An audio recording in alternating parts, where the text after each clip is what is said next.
시편 1절. 지금 방금 마가복음 읽은 거하고 똑같죠. 여러 가지 이야기가 있는데 이 부분에 대해서 먼저 좀 우리가 생각을 해볼 필요가 있습니다. 다윗이 성령의 감동이 되어서 지금 뭐라고 말을 했죠? 문맥을 잘 분석해 보세요. 내 주는 뭐죠? 유대인들은 성경에서 하나님은 한 분이시라고 가르치잖아요. 신명기에서도 여호와 하나님은 한 분이시다라고 선언했잖아요. 읽어보니까 뭐예요? 예수님이 이 질문을 했잖아요. 이 질문에 대답을 하나요? 못하고 끝나죠. 그러면 지금도 대답을 할까요?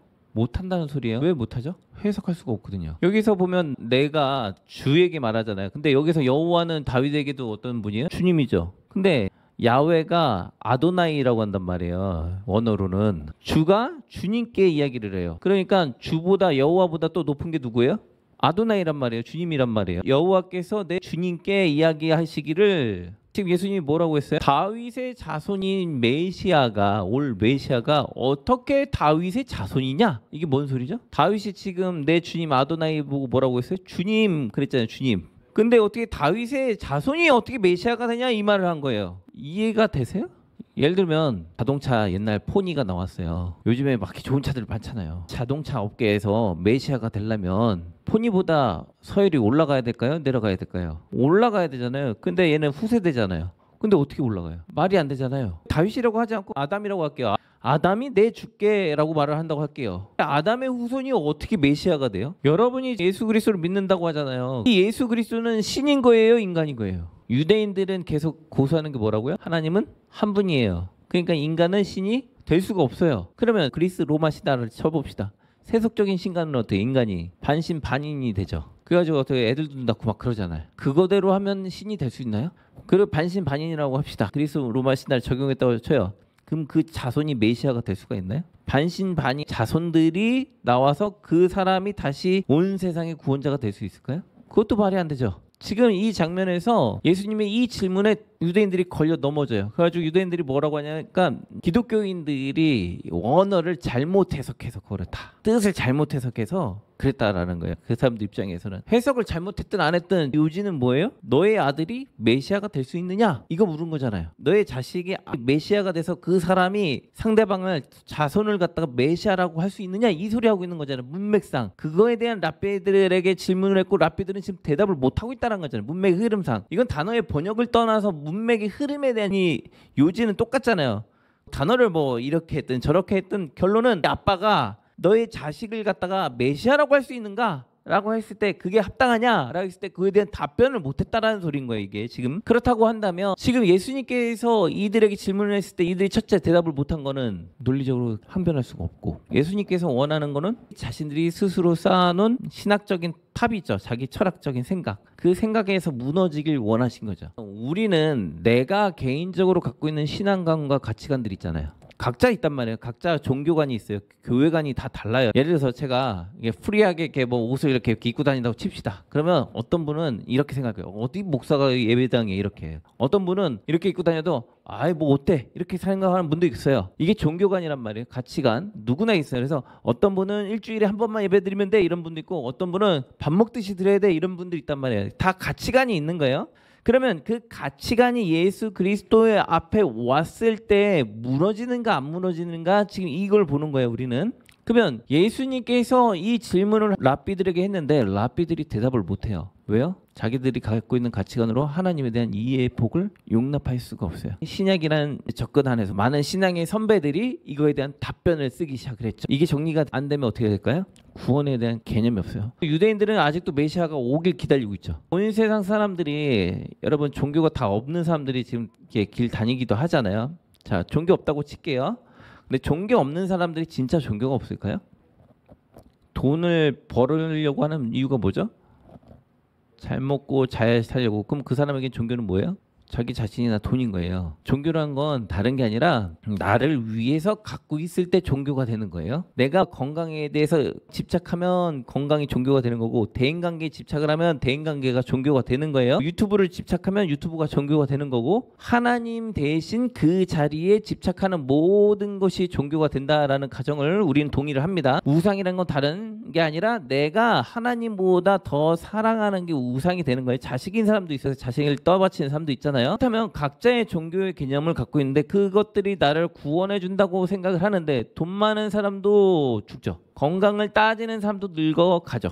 자식을 기대하는 사람도 자식 농사가 안 돼서 망칠 때가 있죠. 자신이 원하는 것들을 기대하지만 안 돼요. 이 돈 많은 사람이든 돈 적은 사람이든 종교가 생긴 근본적인 이유는 죽음 때문에 생겼어요. 우리 언제 죽죠?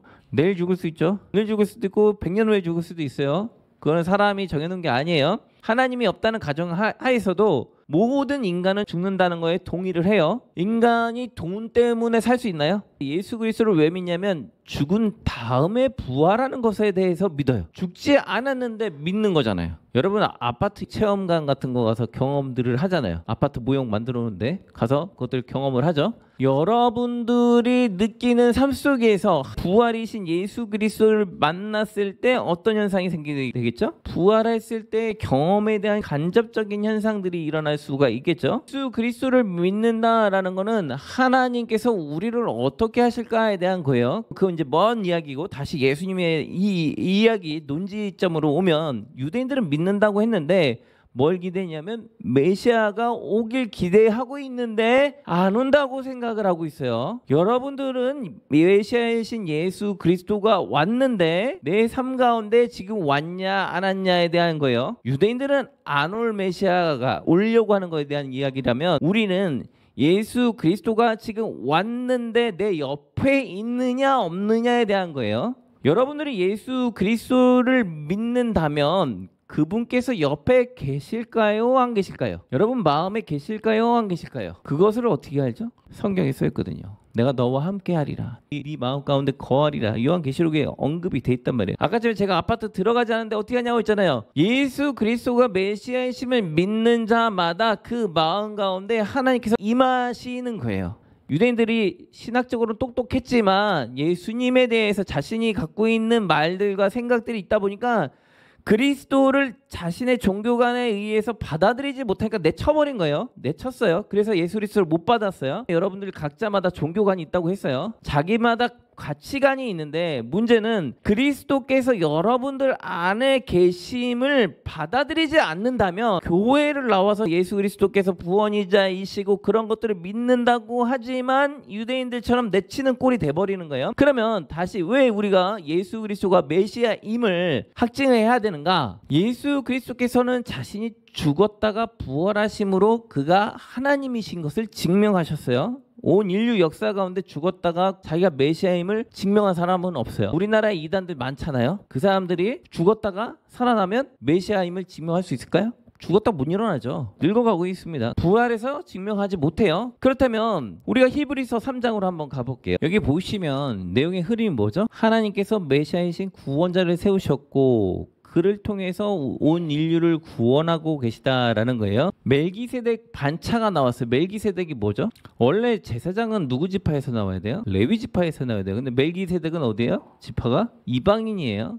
이방인인데 그가 제사장 역할을 했단 말이에요. 즉 예수 그리스도는 유다 지파잖아요.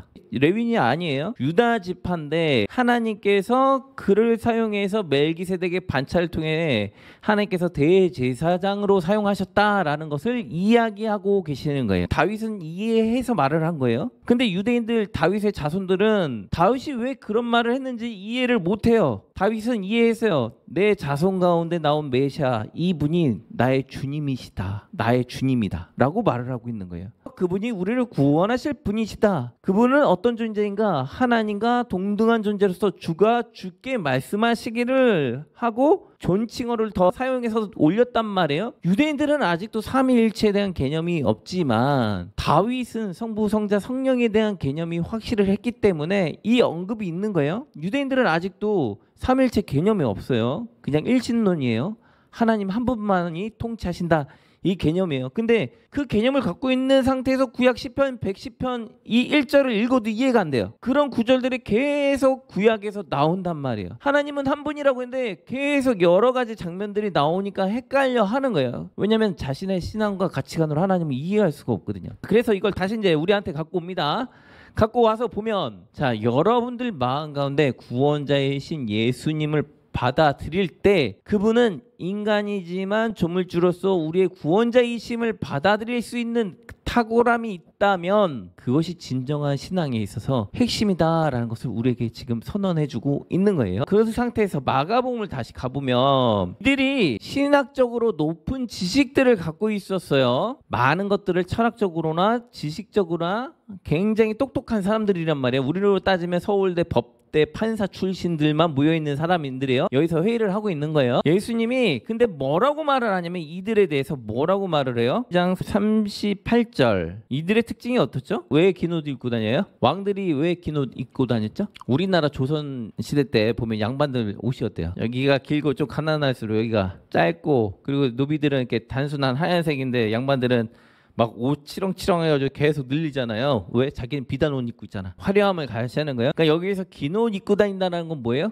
아 부자다. 그럼 요즘 젊은 세대 사람들 긴 옷 입고 다녀요? 요즘 부자들은 어떤 옷 입고 다니죠? 어저께 보니까 어떤 젊은 한 20대 여자분인데 60대 아저씨들 아줌마들이 쫙 도열해가지고 인사하더라고 매장에서. 부자들은 어떻게 해요? 좋은 차 간단하게 심플하게 부티내면서 입고 다니잖아요. 그걸 여기다 적용해봐요. 학식이 높아요. 부자예요. 그럼 어떻게 해요? 정장이든 간단하면서 돈 많은 거 자랑하듯 옷을 입고 다녀요. 왜요? 나 이런 사람이야 보여주려고. 그 다음에 어떻게 돼요? 시장에서 문안받아요. 상상을 한번 해봐요. 그 시대에 사람들이 어디 제일 많아요? 시장이 제일 많죠. 왜냐면 동네마다 집집마다 이렇게 가가오 떨어져 있는데 모이는 장소가 어디요? 시장일 거니까.